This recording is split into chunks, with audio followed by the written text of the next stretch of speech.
What's going on, everybody? Welcome to the Fantasy Podcast. I'm your host, as always, John J. II, and I'm joined with the one and only Seth Conklin in the booth today on a Tuesday, October 12th, 2021. I almost said Flying by. about the 10 before the 12, so I had to kind of do some mental math there, and I had to erase my dyslexia. So we're good. We're good to go. Seth, how are we doing today, bro? Doing good. Feeling pretty good after this past weekend's matchup in a couple leagues, but a couple other ones. I don't know. We gotta see. Yeah, you had a comeback week. We'll talk about that here in a little bit, get into some player profiles and some player and team updates. A lot happened this week. A lot of big games. Cody actually just released his gin and tonic on Lamar Jackson in their comeback win against the Indianapolis Colts. So go check that out on our YouTube ASAP. Check that out ASAP. And yeah, so let's get right into it, though. It's been really hot and heavy here in the Gin Sports Network Fantasy Football League. And we'll take a look at some standings right now and do some team updates. So, Seth, just give me a little bit of an update. Give me a little bit of a player/team picture. What's going on in this league and what's happening and what's in the future? Yeah, so we got Division 1, as you see right there. I'm going to touch on Division 2 too, but you'll see it. We got 2 4-1 teams in Division 2. So that one's really close. This league, I think we're going to see a couple teams in the playoff, even with even records, just based on the fact that already right now there's so many 2-3 or 3-2 teams on both sides of the board. Even Stainer at 1-4, yes, he could come back around, but he drafted too many players on one team, I think, and I haven't really seen too many trades. Like I don't know, even suggested trades or anything else. I definitely think he should hop on the trade market. Michael 5-0 is good, but if you look at that points against, he only has 518 points against him. If you remember last week or the week before, I was saying I was worried about my team, but I wasn't too worried because I knew I had a good roster. If you look at that point against my team, I have 781. That's the most against, and I'm still 2-3. Cody's is something else to look at 731 with 2-3 still. So, I mean, even that Jordan Waters, that's another 700 plus. So it's a really close league, to be honest, so far. If you want to go down to Division 2 real quick, you'll see 2 4-1 teams, a 3-2, a 2-3, then 2 1-4s. Major, you'll see him on our basketball podcast, which we'll talk about in a little bit. He is more of a basketball guy, but he wanted to take a run with football. His draft was questionable, but it did work out for him for that first week, and even the second week was real close when Gronk was playing real good. But now he's weak at tight end, a couple other positions. Evan down there, 1-4. I think this is underperforming for his team for sure. I'm in one of his leagues, and he's in one of my other ones, even too, and his other records are better, so I know he's probably pretty frustrated with that too. Look at Stainer's comment on the right, actually, 3 hours ago. I hate my weak-ass team, and y'all sorry and won't trade. That was even way before this podcast. So, yeah, I haven't seen any trade requests from him, but he's probably reaching for trades.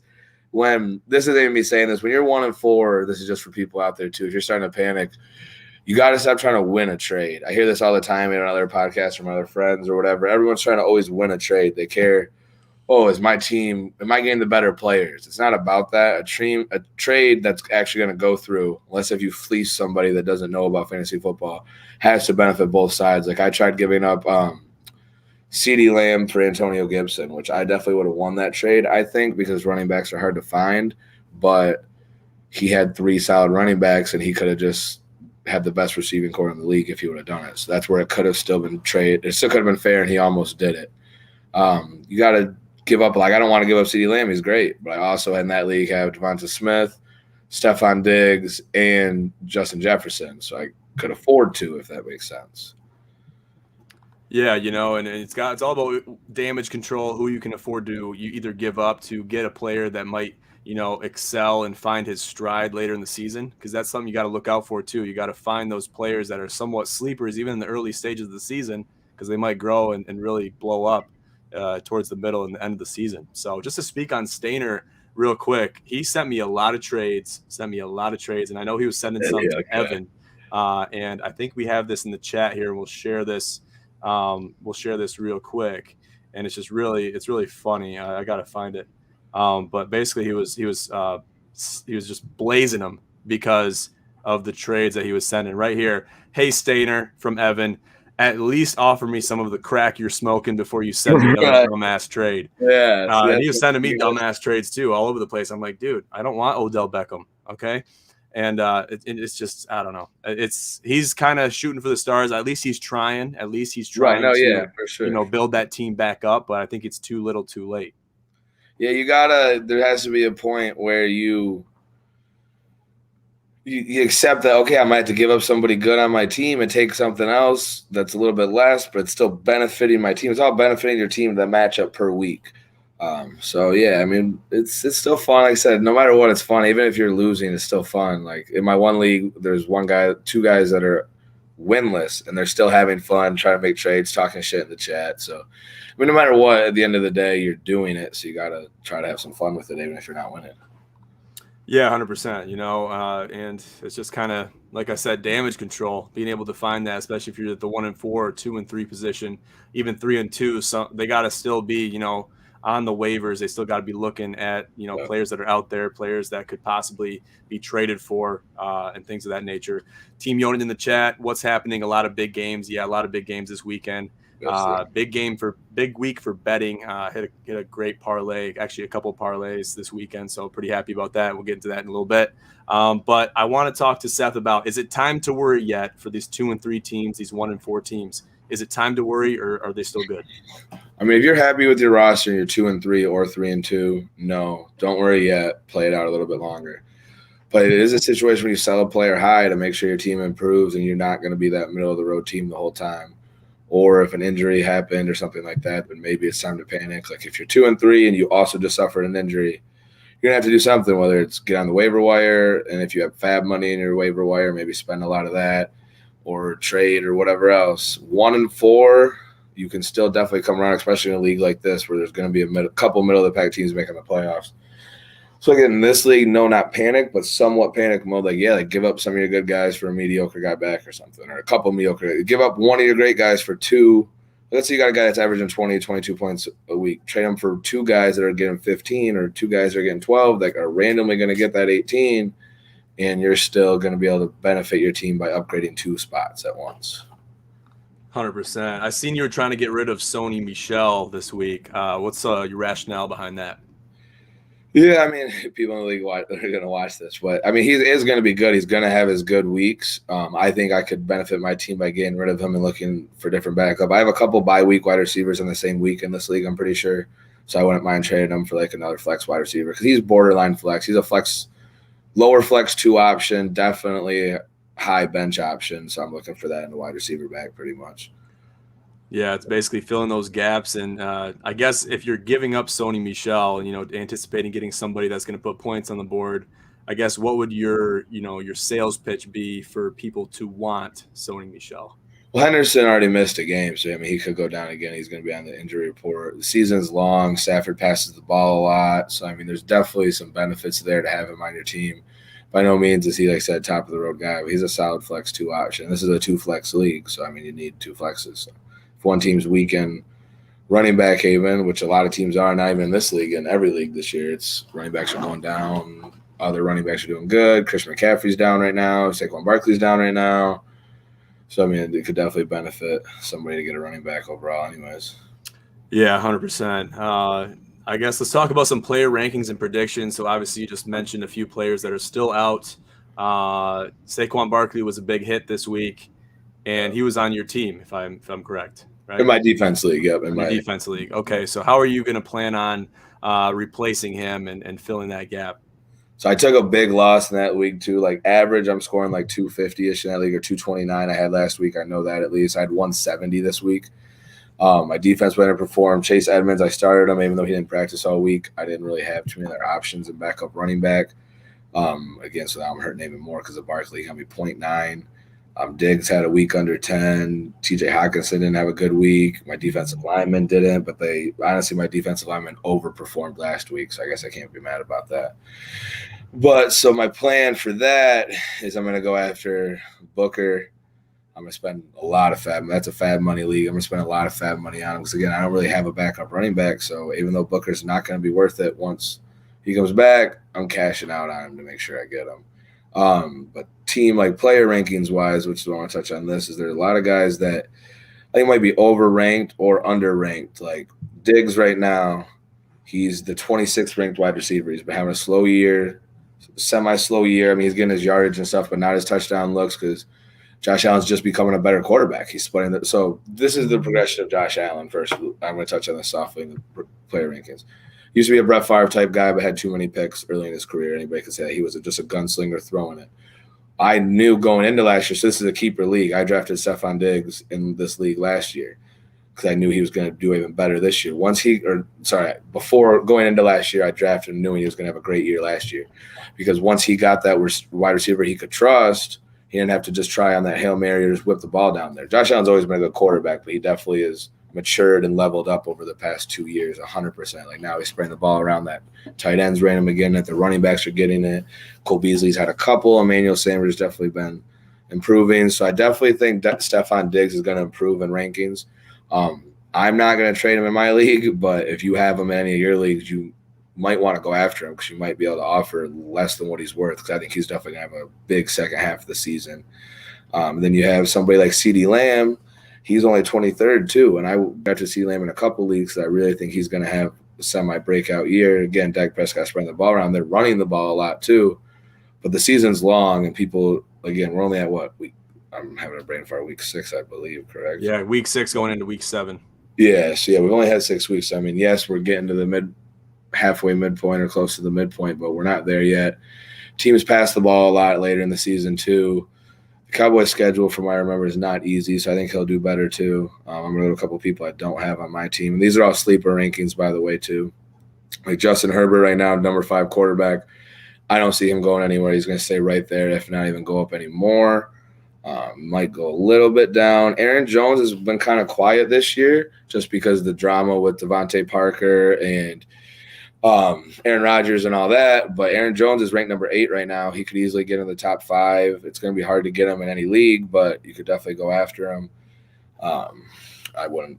I mean, you have to give up a lot, but I would definitely go after him. Jonathan Taylor had that big night on Monday, but they've been spraying the ball a lot between the running backs there too. He's only ranked 10th right now. If they give him the usage, he's a top 5 running back in my opinion. Definitely top 7 or 8. You couldn't really argue that in my opinion. Tony, and so that wide receiver for the Giants, Tony, he's been getting a lot of looks because Sterling Shepard was hurt. This guy's hurt. Now Kenny Galladay's hurt. He's only rostered in 33% of leagues, and Tony is in this defense league. He's already captured in this league from a different guy. But only 8% were starting him. So more than likely, I mean, that's availability in 67% of sleeper leagues alone. So ESPN's definitely going to be even higher because Sleeper is a little bit more competitive from what I've seen so far, or just people take it more serious. And he had 31 points against the Cowboys. So he's definitely a guy I would pick up. And his ranking is going to go up too with being 48 overall compared to them having no one else to throw the ball to. I would definitely say his ranking is going to go up probably in the top 30 easily just within the next 2 weeks. Yeah, definitely 100%. I agree. Team Yona with the comment, Damian Harris or Tony Pollard as a starter. What do you say about that one? So Harris is the sole starter now due to injury, I'm pretty sure, this week. I think he's still the starter this week because of injury. Tony Pollard's not the full starter. Yes, he's getting points. He's getting a lot of touches, but there's still Zeke there, and Zeke's not going anywhere. Zeke is getting more usage still. Tony Pollard's usage is going up, but Zeke is still getting more, and Zeke's performing now. He's had some touchdowns. He's caught the ball. He hasn't really fumbled it. So I would go Harris, but Pollard could be an option too. Definitely. Just to talk about the Bills real quick. You look at Josh Allen being such a versatile quarterback. Some would say he's even underrated. I would agree. If you see behind me, I actually have a Josh Allen jersey sitting on the chair right there. Probably by far and away my favorite quarterback behind Brady. I'd put him actually right up there with Brady. And as far as quarterbacks that I admire and that I follow very closely, but you look at the diversification of his targets. You got Emmanuel Sanders, Dawson Knox, Cole Beasley. You still got Stephon Diggs, even though he hasn't been targeted that much. He's still out there. So the fantasy stock for Stephon Diggs is still high. I would still consider it to be high, even if it doesn't appear so on the scoreboards every week after week, the last couple of weeks.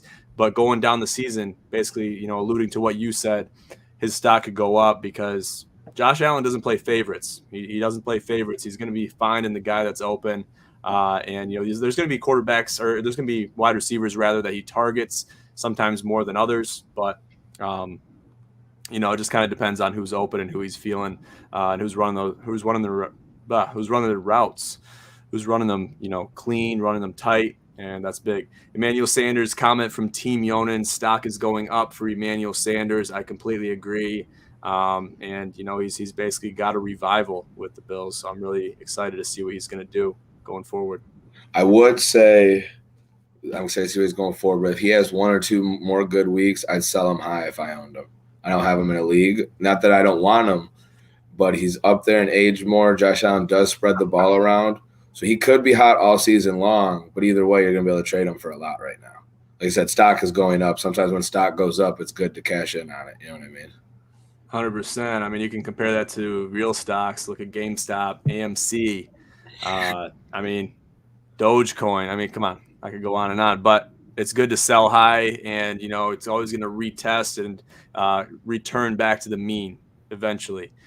So you want to be able to sell them high, especially in those fab money leagues, and get what you can get out of them, because you got to look forward. You got to look at the best case scenario, look at the most beneficial decision for your team to succeed and go and have longevity into the later sessions of the season. So that's something you got to really look at and consider when, you can ride the high. A lot of people ride the high. I remember the Devontae Freeman high was a big one. And that was something no one even saw coming.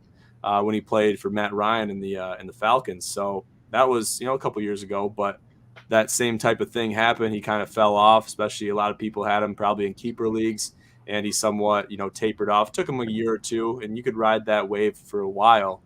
But, just like anyone else, he's not seen as many touches now. He's still a very versatile player, but you got to watch out for things like that and sell high and buy low. 100%. So let's move on to waiver wire pickups. I know we were talking about this pre-show. Tell me about some of your waiver wire pickups that might be good for some players of the fantasy world, of fantasy football. So people like you and me, what are some good waivers to pick up if available? Yeah, like we talked about just a second ago, Tony for sure, the wide receiver on the Giants. He's only rostered. He's available in 67% of leagues, so go grab him. Definitely put in a claim before tonight. Definitely wouldn't miss out on that. Booker, the running back for the Giants. A lot of people were going to hold him because they were already holding him because they were projected Stephon Barkley to get hurt, or Saquon Barkley. Sorry, I was thinking of Stephon Diggs. Saquon Barkley to get hurt, but they had – so a lot of people were holding Booker, but he is available in a lot of leagues still too. Let me see what else is out there. High percentage real quick. I mean, Hunter Renfrow, he's getting a lot of targets on the Raiders. I mean, they're going through a coaching change right now, so that could definitely switch some shit up. But overall, he's getting the targets, and he's not going to get red zone looks. He never does. But I think I actually know this. He has had 5 or 6 catches, not target, every single game of the season so far.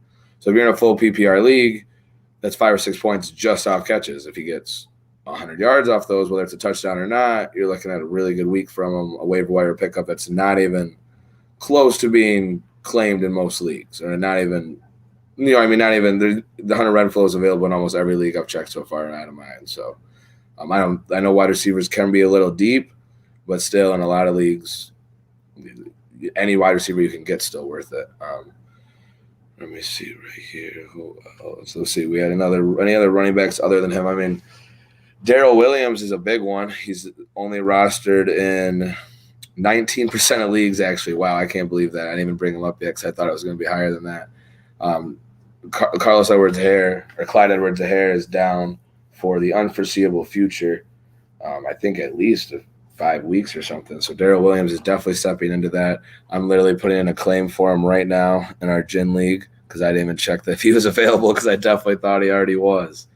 So that waiver claim is going through, and I am dropping Tyson Williams, which, if you can believe that, all the hype from week 1 to 3 was Tyson Williams, and that Baltimore Ravens running back.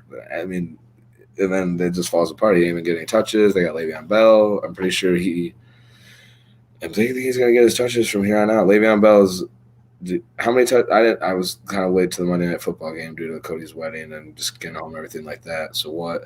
I didn't see Le'Veon Bell out there too much. But he was suited up, correct? He was suited up. Yeah, I'm pretty sure I didn't check his usage, but they're saying he's going to start getting touches now. There's other people out there.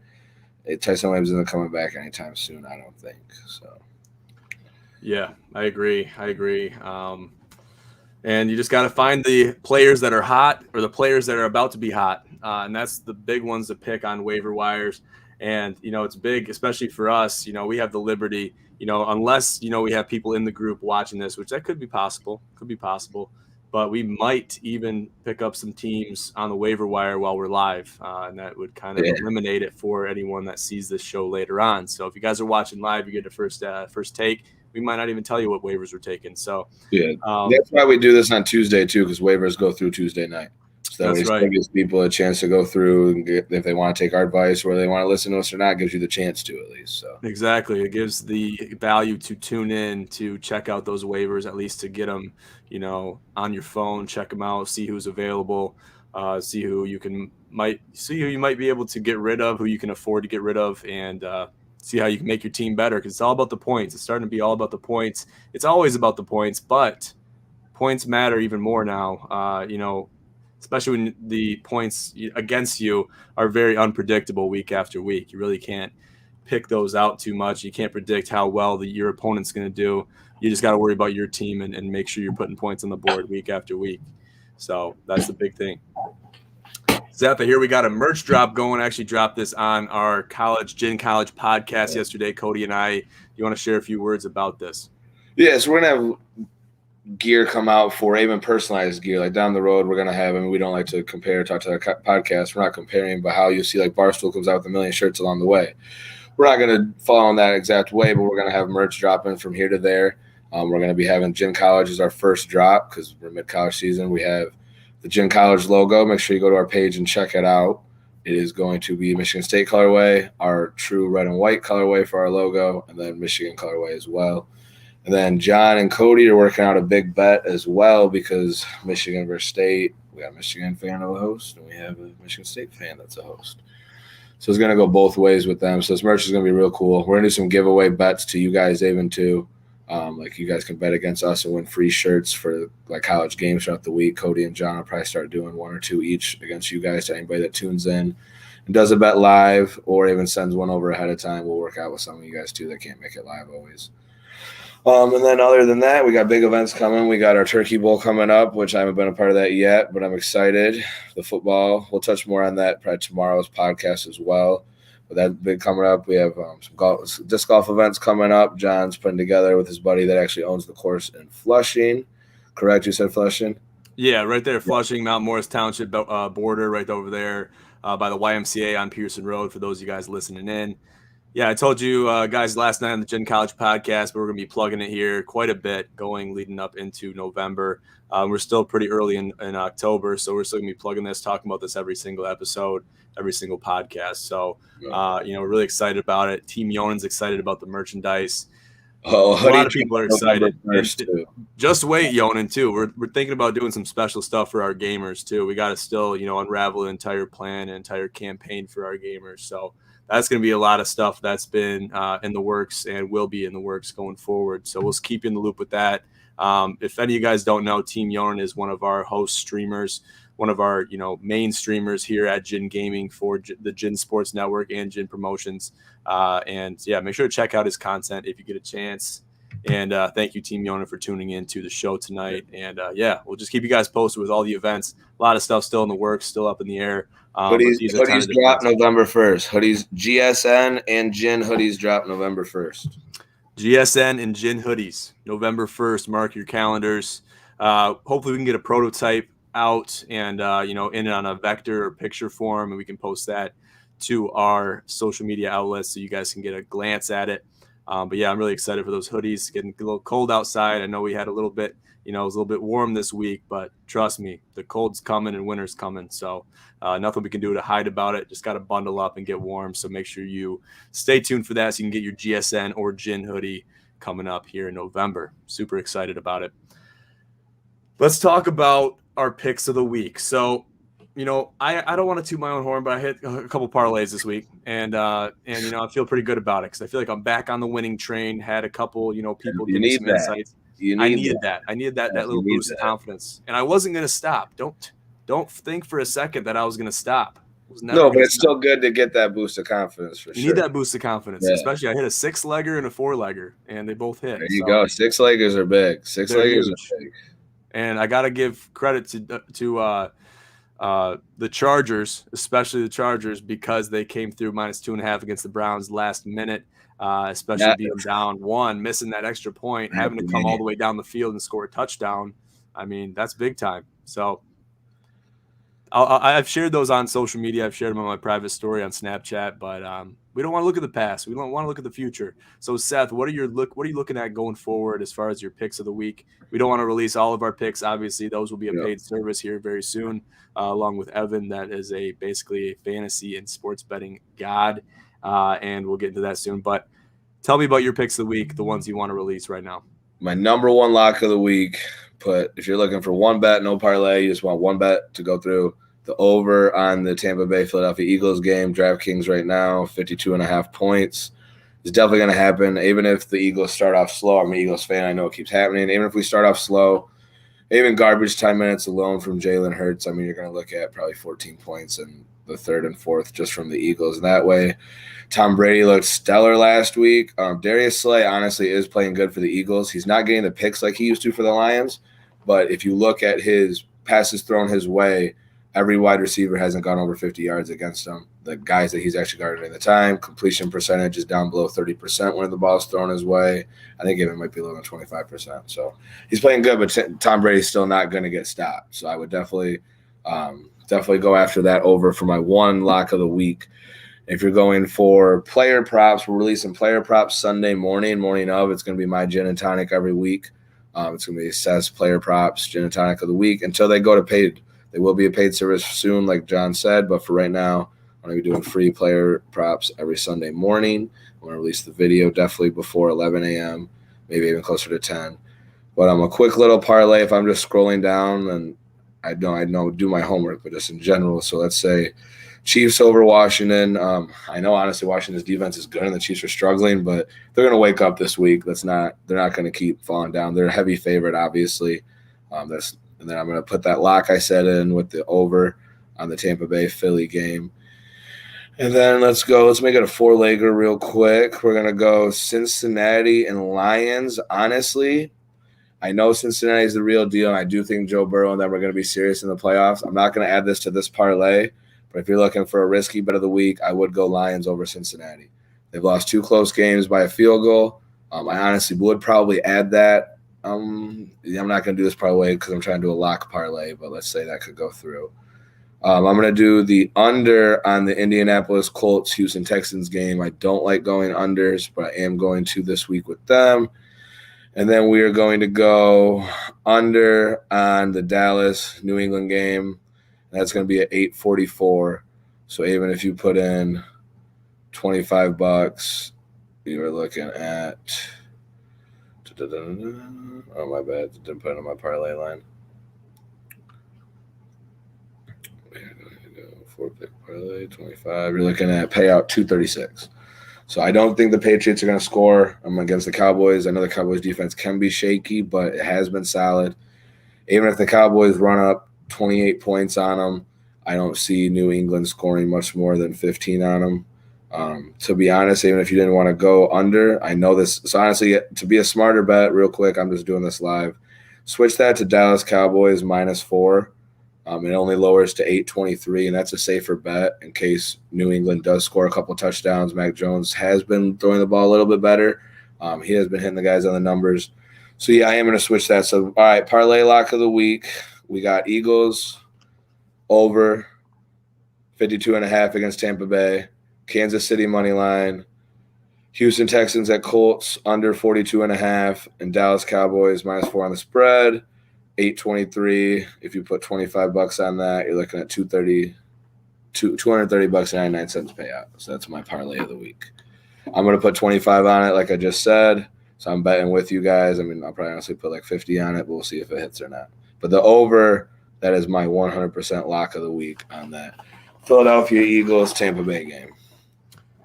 Okay, you heard it here first. We're going to try to get that into text format too, so we can get that posted. Ooh, it'll be a post. Yeah, it'll be a post at GSN for sure. It'll be a post going into the weekend, so just stay tuned for that. And but yeah, you heard it here first, guys, for tuning in to the Fantasy Podcast or watching this video later on. But I'll give my picks of the week now. I'll give my lock and then my parlay. So my lock is the Arizona Cardinals money line against the Cleveland Browns. Believe it or not, they're favored 2.5. The Browns, that is, -2.5. They're playing at home, playing inspired. They're doing well.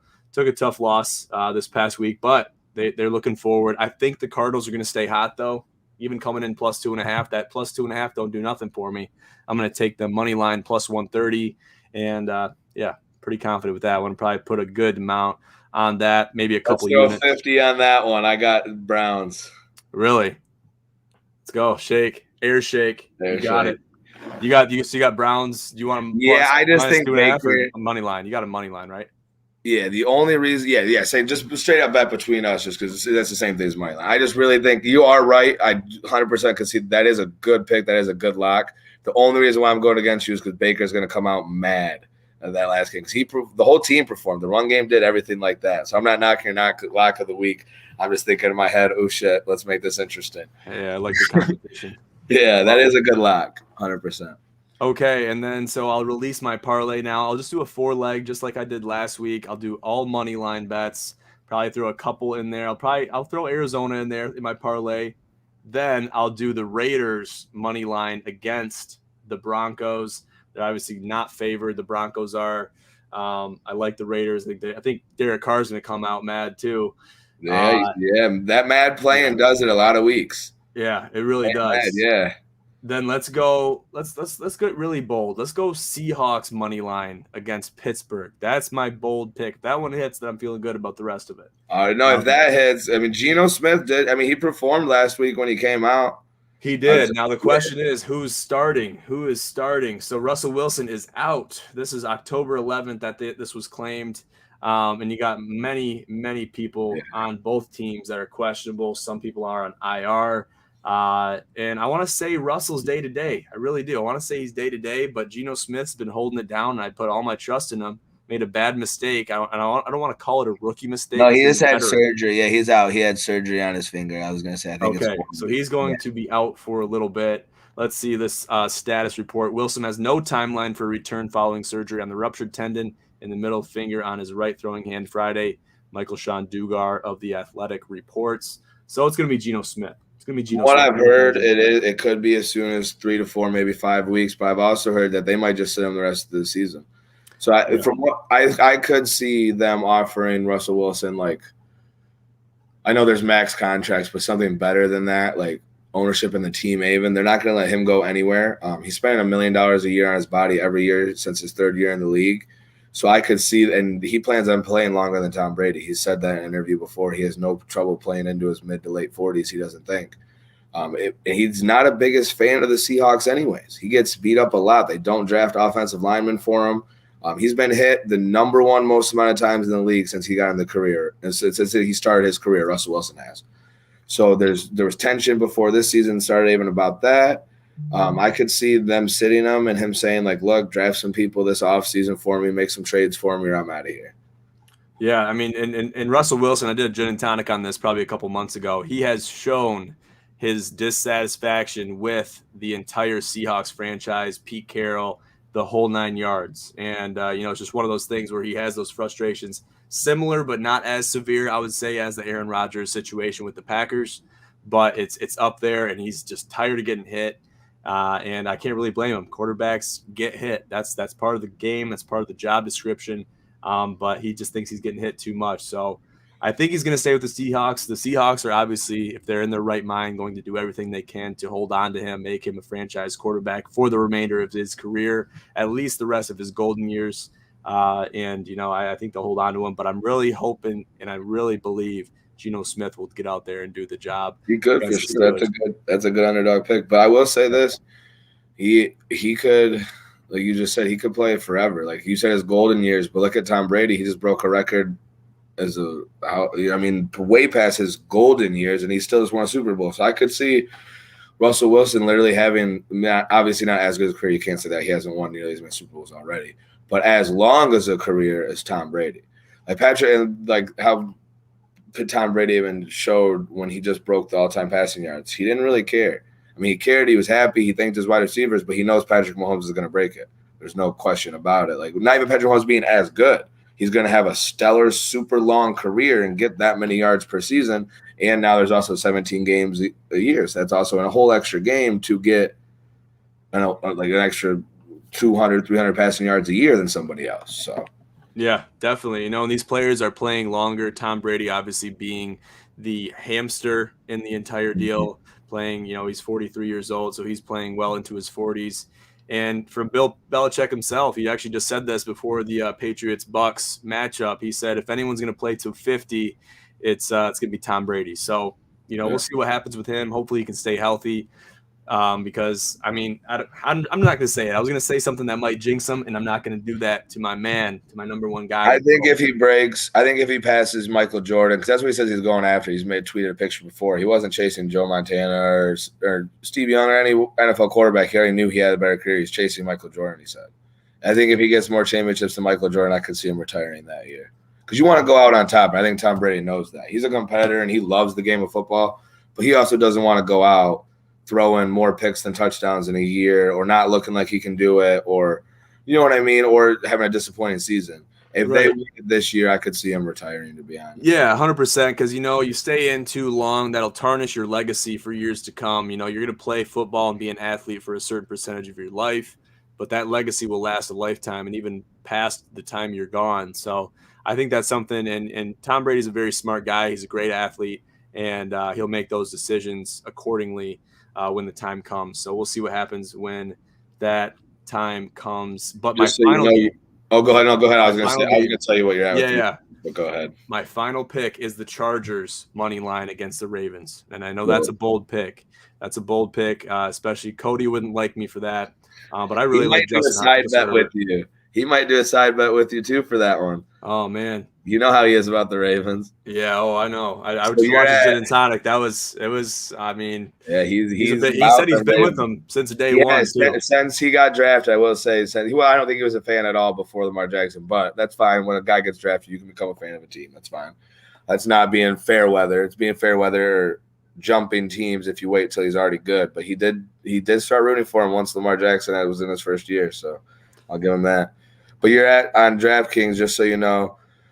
Raiders money line, Browns money line, Seahawks money line, Chargers money line. You're at plus 2,802. Oh, I got Cardinals money line, not Browns. My bad. Oh, yeah, that was your lock of the week. Sorry, my bad. That was my lock of the week, but I got him in my parlay. Oh, yeah. Too. Yep, Cardinals. That's what I meant to say. Are you doing the odds for me? I had a brain fart. I did Browns because I was betting against you. My bad. Oh, okay. So, yeah, you're even better. Okay. You're plus 3,905. And this is a good – I know I bet against you, but honestly, this is really good. I'm not going to lie. This 4 could hit. If you put 50 on it, your payout's $2,002. Damn. That's a good 4 teams. That could easily happen. No, the Seahawks could easily win against Pittsburgh. Pittsburgh's not looking good. Juju's out. All they have is Claypool. Seahawks defense isn't bad. It's not the best, but it's not bad. The Raiders could easily come out mad against the Broncos, and they could win. I say that's your probably riskiest game, I would say. The Chargers could easily beat the Baltimore Ravens. They're coming off a hot game last week. Everybody on their whole team's hot, from Austin Eckler to Mike Williams, Justin Herbert. So that could easily happen. And Cardinals can easily beat the Browns. I bet against you, but that's a toss-up game. I just did it just for fun. I wasn't knocking that. So that's literally a toss-up. So, yeah, I mean, I would easily, if I was you, I would put 50 on that all day long, plus 2,002. And just so you guys know, we do them live. We know this makes the show drag on, and we're going to go back and forth and sometimes do them live, sometimes I already have them, but we like you guys just seeing us work them out too. This is what we do sometimes. This is why we do this. Is you see us work out bets and parlays and how we do it, and we talk about who's in, who's out, and just go back and forth together. Some weeks we'll have them ready and we'll just fire them off to you, but other weeks is going to be like this. Well, this is a great insight for the viewers to watch. They just witness the process. Sometimes we're here for hours doing this. So if you guys are watching this right now, this is kind of, pretty quick just for the sake of the time and just doing the show. Yeah, but that's a little sneak peek of the process, how it goes through. And there's obviously a lot of factors that go through it. And just because I said that parlay, I'm going to go in and investigate, and I'm going to research. I'm going to, back test certain things. So there's a lot that goes into it behind closed doors that you might not have just seen right now. That was just a snippet. But Yeah, there's a lot of work that goes into betting. Seth knows that. I know that. Anyone that bets knows that, and that takes it seriously because you're basically risking your hard-earned capital on basically a chance. You want to put those chances and those odds in your favor to the best of your ability. So I'm not gonna lie, even and I might do this parlay for $50 and try to win 2,000 because even if it doesn't go through, like let's say the Cleveland Brown wins, I win my $50 back because I bet you. So there you go. I just made that's gambling mindset. Make sure I get money back one way or another. Exactly. That's that business mindset. Oh shit, might be the downfall of me, but that's all right. No, I said I'm gonna do your parlay too. No, I said I'm gonna do your parlay too. So then even if the Browns lose, I don't care because the parlay hit. So dude, exactly. Yeah. I mean, just like you just that's a good parlay. No, that's a good parlay. That's why I'm probably gonna at least throw 20 to $50 on it for sure. Yeah, and it's a good. You got good odds right now going into Thursday after Thursday night football, going into Friday, even the weekend. The odds will change; they'll fluctuate day after day because those bookies will second guess themselves. Sometimes you can capitalize on that, and that's why we're looking at these odds right now. I mean, it's only Tuesday. Got a good amount of days, a good handful of days left before even Thursday night football. Then going into this week, and I misspoke earlier. The past week was week 5. Technically, we're going into week 6. Yes, that's what I thought. But yeah, no worries. I knew it was either one of the two. Like I said, we're all week over. 7 sounded too late. Week 7 sounded too late, but we're close, and that will be following this coming week. So a lot of good games, and we're excited. I love to see how these teams are playing because it's making it better and easier for me as a bettor to kind of basically predict how certain teams are going to play against certain matchups, and just Right. It doesn't matter who they play, cross conference or whatever. It's going to be a challenge for all these teams, but they got to come out and play. Bottom line, they got to come out and play to succeed and to hit. They have to come out and play and execute. So let's move on to our final segment here. Talk to me, Seth, about real life football. So yeah, this is one thing I'm gonna touch on is just we talk about fantasy all the time, but sometimes even somebody's good in fantasy, they're not really performing in real life. Jalen Hurts, for example, yes, I know they're winning a couple games. I'm a big Eagles guy. They're making some throws. He's doing great fantasy-wise. I mean, decent fantasy. I'm not going to say great, but NFL-wise, I don't know if he's going to be our option. I definitely think I'm down to ride him out for right now. And I'm not even saying draft a quarterback next year, maybe give him 3 years. I know people need to develop. It took him time to develop in college, but real-life football-wise, Eagle-wise, I'm worried. I'm not worried about Smith. I'm 100% happy with their first-round draft pick this year. Devonta Smith is going to keep performing, keep getting better. Fantasy-wise, even real life and fantasy. He had 15 points 2 weeks ago. He had 20 points this past week. Jalen Hurts is looking his way a lot more. He's feeling more comfortable, I think, running his routes. Cornerbacks. So we put him on the slant some, but he's more of a down the field or at least up the center type wide receiver. So he's going to get hit by a safety or a cornerback. There's not going to be too many chances we got to worry about Smith being that small and getting destroyed by a linebacker. I mean, how often is a linebacker going to guard Devonta Smith? Honestly, I wish they would because Smith is going to route him up easily. Some other things, real-life football-wise, you guys saw my quote about Dan Campbell. I'd be happy if I was an NFL player. I'd be happy to play for Dan Campbell. Back to the Eagles, I think Nick Sirianni might not be the right coach. I think Jalen Hurts might even do better with a coach other than him. We're not even using Emmanuel Sanders.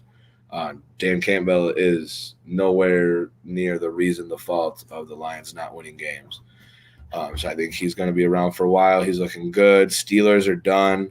I think Tomlin might even go with Ben Roethlisberger. I mean, I don't know what Big Ben is holding on to. I don't know if he thinks he's randomly going to get in the playoffs one year and randomly win a couple games like Nick Foles did, but the Steelers are nothing like they used to be. It's almost sad to be a Steelers fan, in my opinion, as far as offense-wise. I mean, yeah, sure, you might have a good defense, but Juju just gets hurt, doesn't look any better than anybody else out there, in my opinion. Claypool's looking good. Maybe he's good for young-wise, and you got Harris, your running back. So, I mean, I'm not going to knock your future.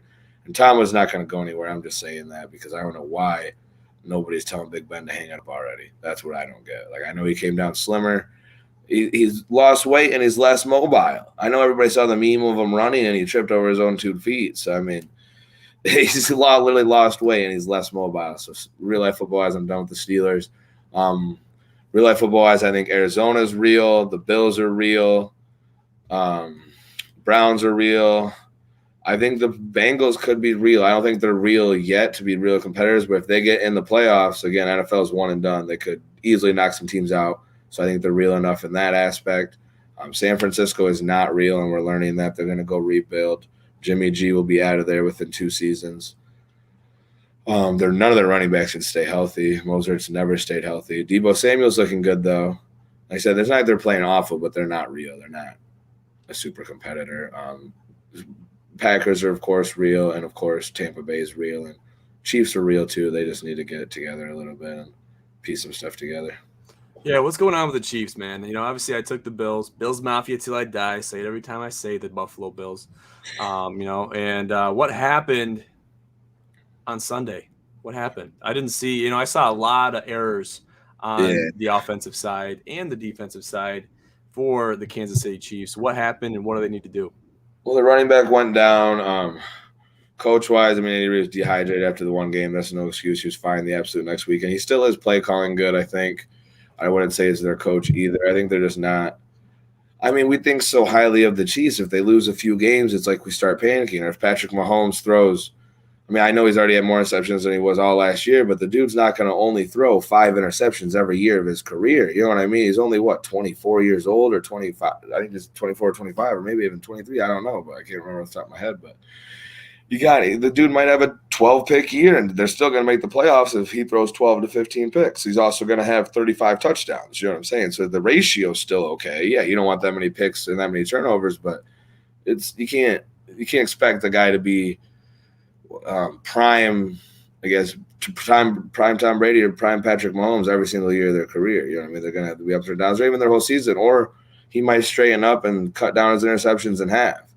The thing with Patrick Mahomes, though, too, is people are going to realize he is going to throw picks even later in his career.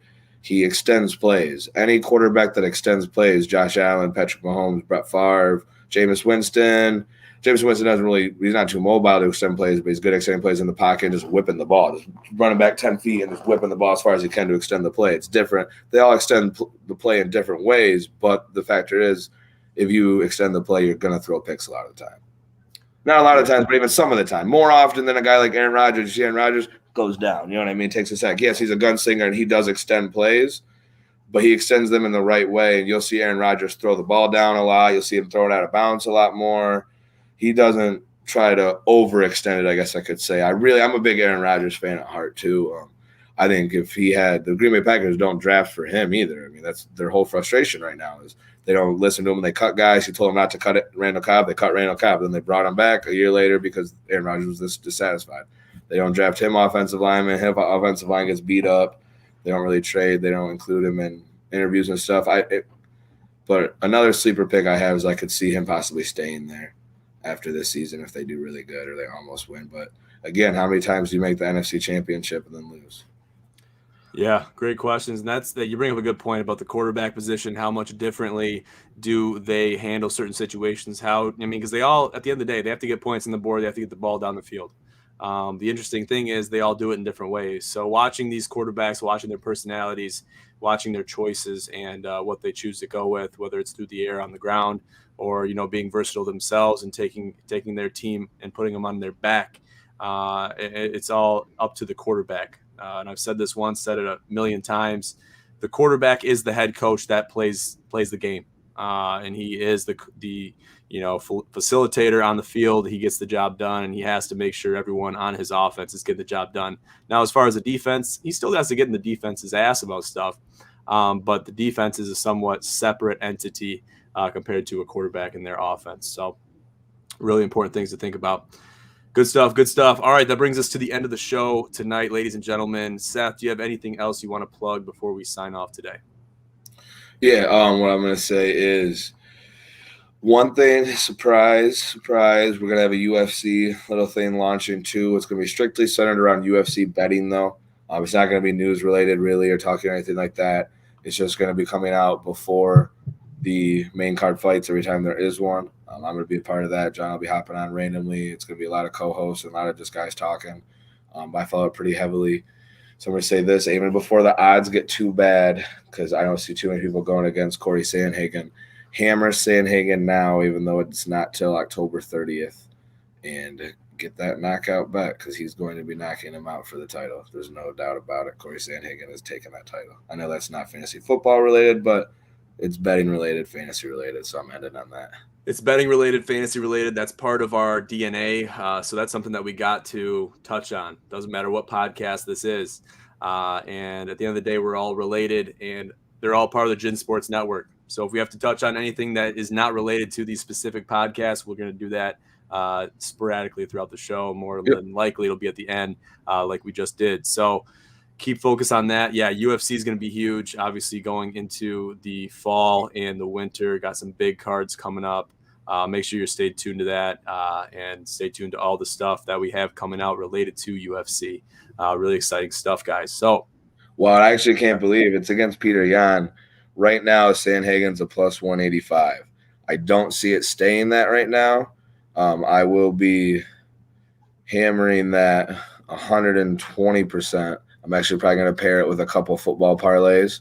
To be honest, people don't think about that too, mixing sport ups real quick. Sorry, just one more thing I want to say. If you mix a couple of different sports up, even though that fight's later away and you might be waiting on that parlay until October 30th, even if you want to go Peter Yan, whoever you want to go with, or even if you go to the UFC fight this weekend or next weekend or basketball starting, start mixing up basketball and football parlays and stuff like that. If you're confident in this team in basketball and this team in football, combine the two. You don't got to bet. Your parlays don't got to be just football or just basketball or just UFC or just this or just that.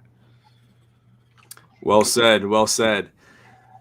Yeah, a lot to consider betting wise. We should do a podcast where we're just focused on betting, doing betting IQ. I've talked about betting IQ a lot before on Gin and Tonics and podcasts in the past, but I think we should kind of get on and do a betting IQ and do a betting IQ show and just see how our tendencies compare and contrast compared to each other's. And I think that'd be really interesting. So I think we'll have some conflicting statements, some conflicting ideologies that could be very interesting to see for not only the viewers, but for us as well. So we got a lot of stuff coming, guys. Make sure you're staying with us through the entire process. We're just getting started and we're just starting to get out of the sports eclipse, which was mid-October. We're still in it right now with a bunch of sports going on, almost too much to cover. It makes your head spin, but we're still in it and we're covering all the sports around the sports world to the best of our ability. So stay with us through the entire process. Follow us on social media. Check out our link tree. It's at the bottom of the screen. And make sure you're connected. Everyone's personal socials are also on that link tree. So make sure to check those out ASAP. And we'll be in touch very soon. All right, guys. Thank you for tuning into the Fantasy Podcast. I'm your host, as always, John J. II with Seth Conklin. Have a great night. Later.